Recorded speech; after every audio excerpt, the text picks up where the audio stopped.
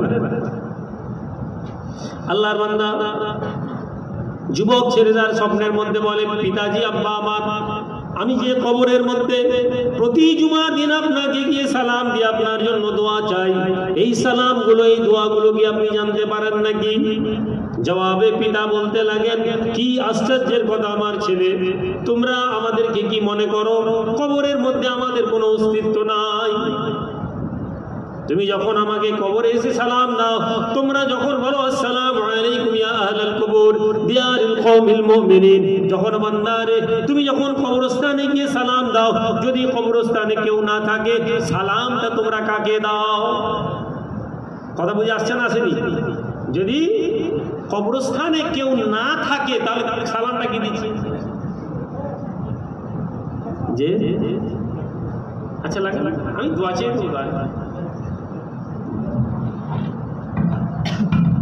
একবার দুরূদ শরীফ আল্লাহুম্মা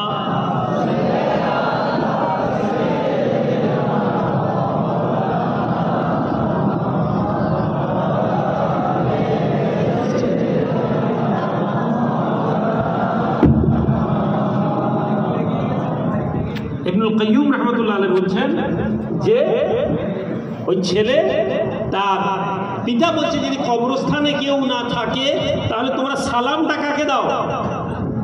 এরপরে একটি হাদিস তিনি এনেছেন, তিনি বলছেন যখন আল্লাহর নবী আবু জেহেলের কবরে বদরের মাঠে এসে আল্লাহর নবী আবু জেহেলের কুরাইশদের সব লাশগুলো সামনে দাঁড়িয়ে কুয়াতে দাঁড়িয়ে দাঁড়িয়ে বলতে লাগলেন, এই আল্লাহ কি তার ওয়াদা পূরণ করেছেন যে তোমরা যে আল্লাহ নাফরমানি? ওমর রাদিয়াল্লাহু তাআলা এসে বলছেন, ইয়া রাসূলুল্লাহ ওরা কি আমাদের আপনার কথা শুনতে পাচ্ছে? মরে কবরে ঢুকে গেছে তো। নবীজি বলেছিলেন, ওমর ওরা তোমাদের থেকে বেশি পরিষ্কার আমার কথা শুনতে পাচ্ছে।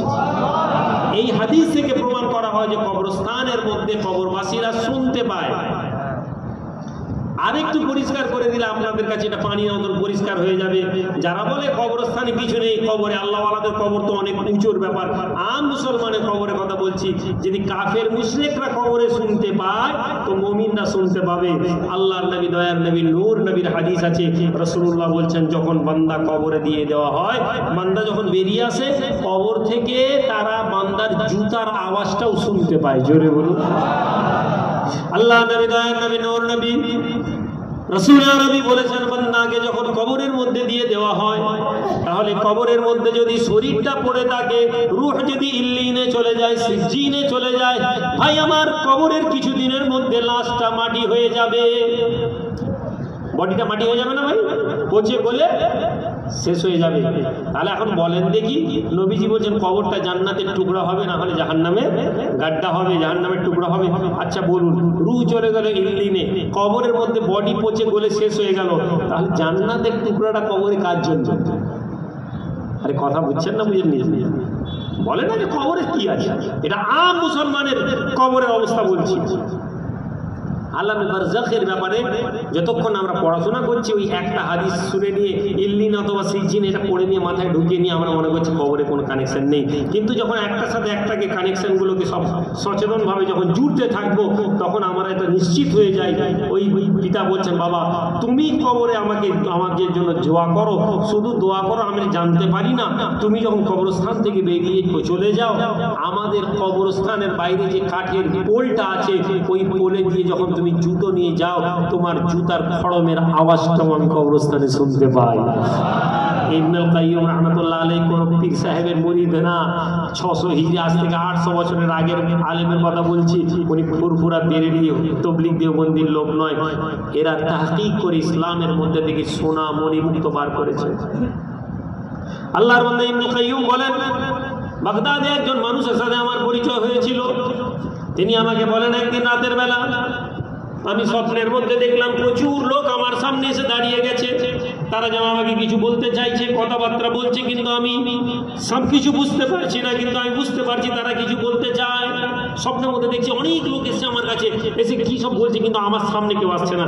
এমন সময় আমি সাহস করে একজনকে বললাম যে, ভাই কি আছে বলেন, কিছু আপনারা কি আমার কাছে কিছু পাবেন? তখন ওদের মধ্যে থেকে একটা লোক বলে উঠলো, হে আল্লাহর বান্দা, আপনি আমাদেরকে চেনেন না, কিন্তু আমরা আপনাকে খুব ভালোভাবে চিনি। তিনি বললেন যে, কি ব্যাপার, আমি তো আপনাদেরকে চিনি না। না, চেনেন না? শোনেন, আপনি প্রতিদিন কবরস্থানে গিয়ে আমাদের জন্য দোয়া চাইতেন। এই দোয়াটা আল্লাহ আমাদের কবরের মধ্যে আমাদের মর্যাদাকে বাড়িয়ে দিতেন। হে আল্লাহর বান্দা, আজকে যখন আপনি কবরে আমাদের জন্য দোয়া চাইলেন না, আমরা আল্লাহ পাকের দরবারে অনুমতি নিলাম। অনুমতি কে নিচ্ছে? রূহ। অনুমতি কে নিচ্ছে?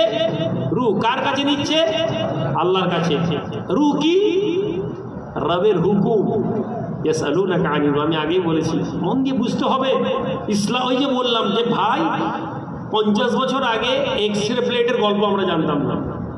আমরা জানতাম না এমন একটা মেশিন আসছে, আপনি যদি মেশিনের মধ্যে দাঁড়িয়ে যান, আপনার পকেটে কি আছে, বন্দুক আছে নাকি ধরা পড়ে যাবে। 100 বছর আগে বলে লোকেরা বিশ্বাসই করতো না, আজকে করছে। আমি আপনাকে কথাগুলো বলছি, আপনি অবাক হচ্ছেন, আরে এরকম আছে নাকি কেতাবে? আমি কেতাব পড়িনি, জানি না। আমাদের কাছে মনে হচ্ছে যখন এগুলো পড়বো তখন আমি বুঝতে পারবো যে মারা যাওয়ার পরে মানুষের সাথে আমাদের সম্পর্ক বিন্দুমাত্র ছিন্ন হয় না। শুধু দুনিয়ার জমিনে আমরা তাদেরকে দেখতে পাই না, আল্লাহ তাদেরকে অনুমতি দিলে তারা আমাদেরকে দেখতে পায়, শুনতে পায়, এবং আমাদের জন্য তারা দোয়া করে। জোরে বলছো। আমি আপনাদের পরে হাদিস ইসলামী বললে বুঝিয়ে যাবেন ব্যাপারটা। এই রূহেরা বললো যে আপনি আমাদের জন্য প্রতিদিন দোয়া চান, আমরা দোয়া করি। আজকে যখন আপনি দোয়া করেননি, আমরা আল্লাহর কাছে অনুমতি নিয়ে আপনার কাছে এসেছি, আপনি আমাদের জন্য দোয়া চাইবেন। আপনি জানেন কি কত বড় দোয়া চাইতেন এই মানুষ, কত ঘন্টা করে জিয়ারত করতেন এই মানুষ, আপনাদেরকে বলে দিব। উনি বলছেন যে, শোনো, আমি দোয়া চাইতাম 2টা কথা। আমি যখন কাজে বেরোতাম তখন আমি 2টো দোয়া চেয়ে তাদের জন্য কবরস্থান থেকে চলে যেতাম, 2টো দোয়া কথা বলতাম।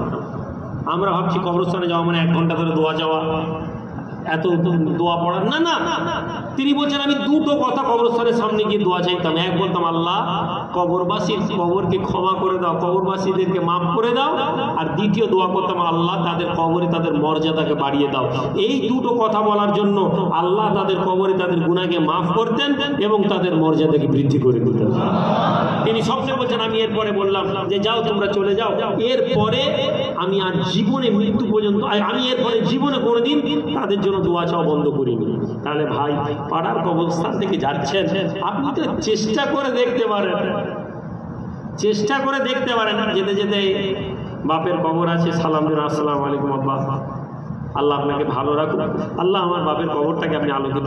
আপনি অনেক খারাপ লোক, আপনি অনেক বদমাশ লোক, আপনি অনেক গুনাহগার লোক, কিন্তু আপনার রব আপনার আব্বার জন্য আপনাকে এমন বানিয়েছে।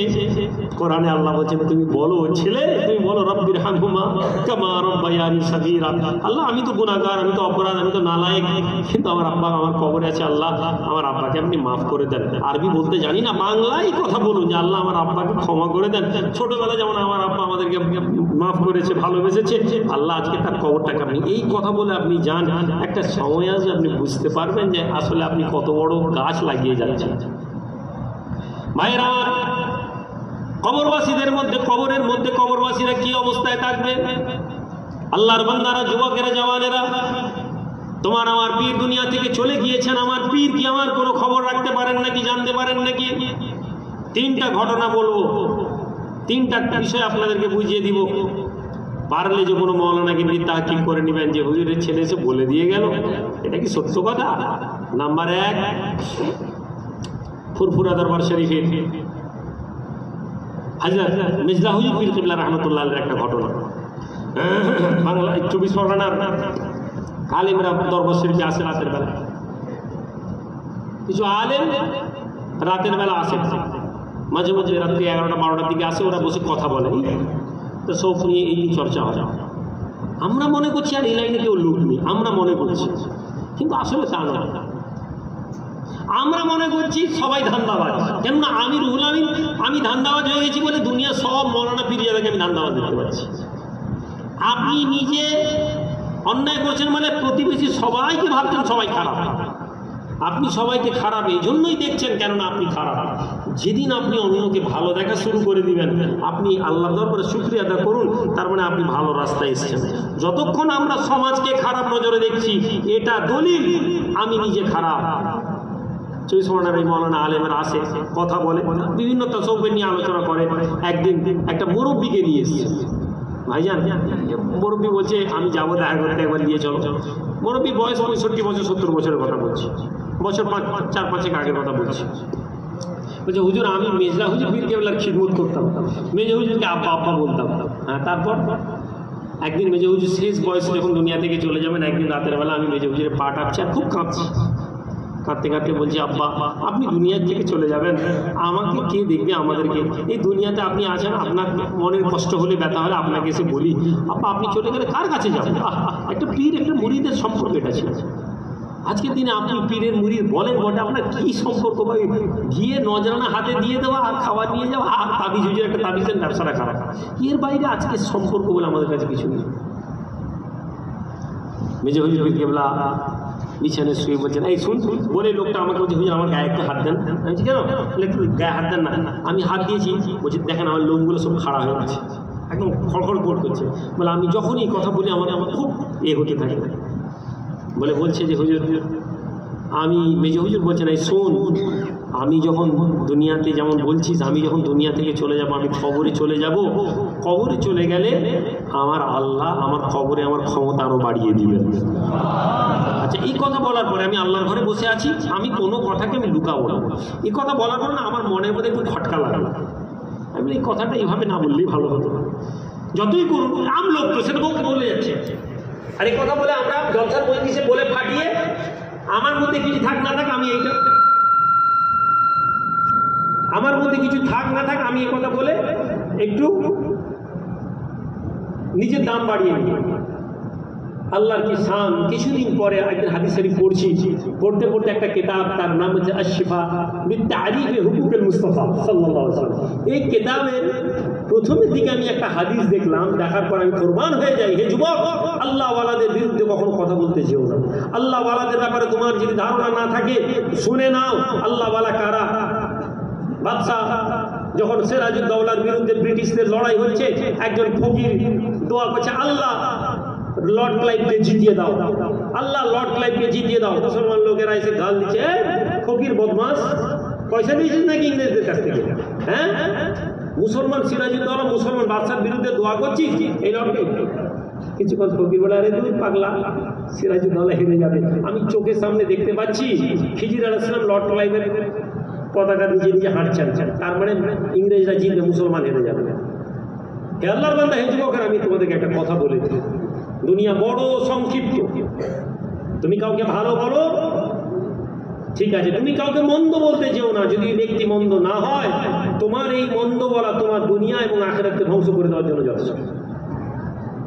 বলে চুপ থাকো, যদি কোনো কিছু বুঝতে না পারো চুপ থাকো, কিন্তু অযথা নিজের অল্প জ্ঞানের মধ্যে থেকে কথা বলতে যেও না। আমি মনে মনে ভাবলাম যে এটা কি করে সম্ভব। তারপরে আশ-শিফা বিত-তা'রিফি হুকুকুল মুস্তাফা এই কিতাবটা পড়তে পড়তে আমি নিজে কারো শোনা কথা বলি না, আমি পড়তে পড়তে দেখলাম আল্লাহ নবী বলছেন আমি যখন জিন্দা আছি আমার উম্মতের জন্য আমি উপকারী। জোরে বলুন সুবহানাল্লাহ। আল্লাহ নবী দয়ার নবী নূর নবী বলেন আমি রাসূলুল্লাহ তোমাদের মাঝে যতদিন দুনিয়াতে আছি আমি তোমাদের জন্য উপকারী। হে আল্লাহর বান্দারা, আমার নবী দয়ার নবী নূর নবী বলেন, আমি রাসূলুল্লাহ যেদিন দুনিয়া থেকে চলে যাব আমি আমার উম্মতের জন্য আরো বেশি উপকারী হয়ে যাব। দুনিয়া থেকে চলে গেলে নবী বলেন আমি আরো বেশি তোমাদের জন্য উপকার করব। এইটা তো হয়ে গেল নবীর হাদিস। আমাদের সমাজে সাধারণত দেওবন্দি ভাই যারা আছেন কখনো কখনো ইতিরাজ করেন।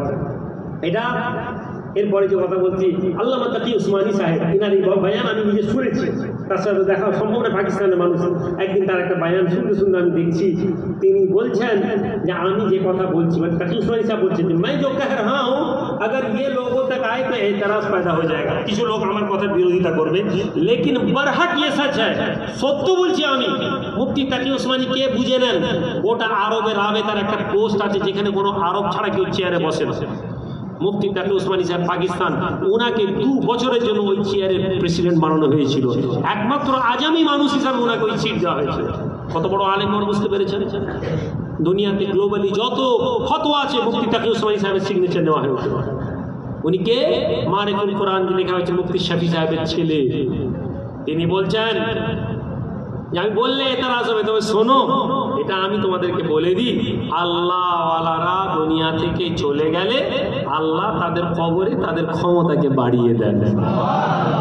ভাইরা আমার, বাবাজিরা আমার, কেন বলতে গেলাম এই কথা বলার পিছনে, আজ আমরা হুজুর কেবলাকে আমরা সবাই তার হাতে বায়াত হইনি, কিন্তু অধিকাংশ মানুষ তাকে আমরা আমাদের পীর হিসেবে মেনে নিয়েছিলাম। আমরা মেনে নিয়েছিলাম। কিছু মানুষ আলহামদুলিল্লাহ যারা হয়তো মানতে পারেনি, এটা কোনো দোষের না, এটা কোনো খারাপ জিনিস না। কিন্তু আজ আমরা যখন তার জিকিরের সবরে সানি করছি, আপনি কি জানেন যখন আপনার পক্ষ থেকে তার জন্য দোয়া চাওয়া হবে, মিলাদ করা হবে, তখন আমাদেরকে কি করা হবে?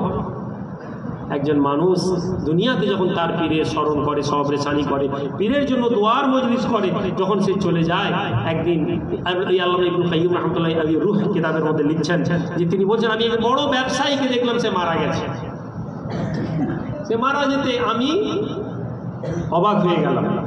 তাকে খাবে দেখছি, তার কবরের মধ্যে একটা বিশাল বড় সামিয়ানা কার্পেট টাঙানো, সে তাতে কবরে বসে আছে। আমি বললাম তুমি এত বড় কার্পেটের মালিক কি করে হলে? তোমাকে এত বড় সামিয়ানা দেওয়া হলো কেন? দুনিয়াতে তো তোমাকে আমি অনেক ইবাদত করতে দেখিনি, দুনিয়াতে তো আমি তোমাকে অনেক নামাজ পড়তে দেখিনি, দুনিয়াতে তো আমি তোমাকে অনেক নেকি কাজ করতে দেখিনি, তুমি তো ফরজ নামাজ পড়তে আর দুনিয়াতে ব্যবসা বাণিজ্য করতে, কবরে তোমার এত সম্মান হলো কি করে? ওই লোক বলতে লাগলো, হে আল্লাহর বান্দা, আল্লাহ আমার সম্মান কি বাড়িয়ে দেবেন না? কেন না? শোনেন, দুনিয়ার জমিনে আমি আমার পীরের জন্য আমি দোয়া চাইতাম, আমার পীরের জন্য আমি সবরে সানি করতাম, আমার পীরের জন্য আমি মাদ্রাসায় অর্থ দিতাম, আমার পীরের নামে আমি আমার পীরের মর্যাদার জন্য আমি বিভিন্ন জায়গায় পানির কুয়া খুলে দিয়েছিলাম। যখন আমি খবরে এলাম মুনকার নাকির আমাকে প্রশ্ন করে চলে গেল।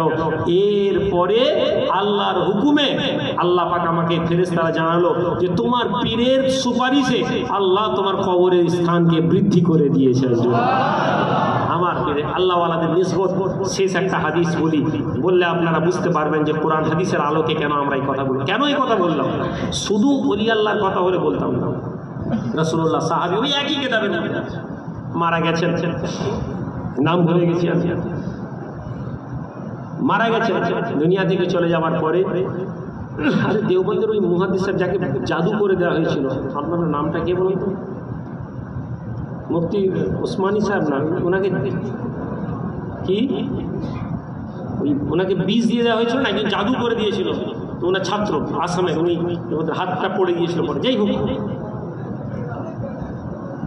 হুজুর বলছেন সাহাবী দুনিয়া থেকে চলে গেছেন, এক সাহাবী খাব দেখছেন যে তাকে বলছেন ভাই তুমি কেমন আছো? রাসূলুল্লাহ দুই সাহাবীর কথা, একজন দুনিয়া থেকে চলে গেছেন, মরে যাওয়ার পরে জীবিত এবং মৃতর কানেকশন হয় না হয়নি? আমরা বলি না সম্ভব পীরের সাথে জিয়ারত? জি হয়। খাব দেখছেন, কি ব্যাপার ভাই? বলছেন যে শোনো, আমি দুনিয়া থেকে চলে গেছি। বলছে আপনার সাথে আল্লাহ কেমন বার্তাও করেছেন?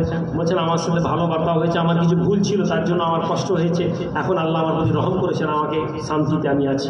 কথা বলতে বলতে তিনি বলছেন আমি দেখলাম তার ঘাড়ে একটা কালো রঙের দাগ। আমি বলি ওই দাগটা কিসের জন্য? বলে এটা হচ্ছে একটা আমার ঋণের জন্য আমাকে একটা কষ্ট দেয়। তুমি কি আমার একটা কাজ করবে ভাই? কে? মৃত সাহাবী জীবিত সাহাবীকে খাবে। বলছেন কি তুমি আমার বাড়ি যাবে? আমার বাড়ির ভিতরে যে আমার তীর ধনুক রাখার যে ব্যাগ আছে, ওই ব্যাগের মধ্যে দেখবে 10 দিরহাম রাখা আছে। একটি ইহুদির কাছ থেকে আমি ধার নিয়েছিলাম, ওটাই এতিমের পয়সা, তুমি ওই টাকাটা ওকে ফেরত দিয়ে দিবে। আর জানো তো আমার না বিড়ালটা মারা গেছে, স্বপ্নের মধ্যে বলছেন আমার বিড়ালটা মারা গেছে। আর শোনো 6 দিন পরে না আমার মেয়েটা মরে যাবে, তুমি না আমার পরিবারকে একটু সান্ত্বনা দিয়ে এসো। আল্লাহর বান্দা রাসূলুল্লাহ সাহাবী বলেন, সকালবেলা আমি ঘুম থেকে উঠলাম, সোজা আমি ওই বাড়িতে পৌঁছে গেলাম তার পরিবারের লোকেদের কাছে। তারা আমাকে দেখে আফসোস করতে লাগলো, তারা আমাকে দেখে দুঃখ পেতে লাগলো, চাচা আপনি আমাদের কাছে আর আসেন না, আমাদেরকে দেখা দেন না, আব্বা চলে গেলেন, আপনি আমাদের সাথে দেখা দেননি। এই জন্য বলা হয় দুনিয়াতে যদি কারোর সাথে সম্পর্ক রাখে তার আওলাদের সাথে সম্পর্ক রাখুন। একজন লোক এসে বলে, ইয়া রাসূলুল্লাহ আমার এই ভুল হয়ে গেছে, আমি কি করবো? তোমার বাপের সাথে এটা ভুল হয়েছে, বললেন তোমার বাপের বন্ধুদের সাথে সম্পর্ক রাখুন। তেমনি মানুষের আওলাদ, আপনি ধরুন কোনো ভালো লোকের সাথে সম্পর্ক, ছেলে মেয়ে তার পরিবারের সাথে গিয়ে কথা বলবেন, সম্পর্ক রাখবেন, এতে কবরবাসীর ওই রূহ খুশি হতে থাকে, আপনার জন্য দোয়া করতে। বলতে লাগলো, চাচা আপনি আসেননি। বলে বাবা আমি ব্যস্ত ছিলাম। আচ্ছা বাবা তোমার আব্বার তীর ধনুকটা আনো তো, ব্যাগটা নিয়ে এলো। দিয়ে তিনি বললেন, আমি হাত দিয়ে বিসমিল্লাহ বলে দেখলাম সত্যি তার মধ্যে একটা থলেতে 10 দিরহাম আছে। আমি বললাম অমুক ইহুদিকে ডেকে নিয়ে শুধু, ওই ইহুদিকে তার ছেলে ডেকে না। আমি বললাম তুমি আমার ভাইকে 10 দিরহাম ধার দিয়েছিলে? ওই ইহুদি অবাক হয়ে গেল, কি ব্যাপার? কেউ কিন্তু আমি বলিনি যে আমি ধার দিয়েছিলাম, আপনি জানলেন কি করে? বলছেন আমি জানি। এলো ও টাকাটা দেখে অবাক হয়েছে, বললেন এটাই তো দিয়েছিলাম। তিনি বলতেন আমি এও বলে দিচ্ছি এটা একটা ইহুদির টাকা, তুমি তাকে ফেরত দিবে। বলছে আমি মাফ করে দিয়েছি ওনাকে। বলছে না ফেরত দাও। আমি তার পরিবারকে বললাম কী কী হয়েছে? তারা কথা বলতে বলতে বলছে এই হতে বলছে যে জানেন তো আমাদের আব্বার বিড়ালটা মারা গেছে, আব্বা দুনিয়া থেকে চলে যাবো। তিনি বলছেন আমি স্বপ্নের মধ্যে দেখলাম এই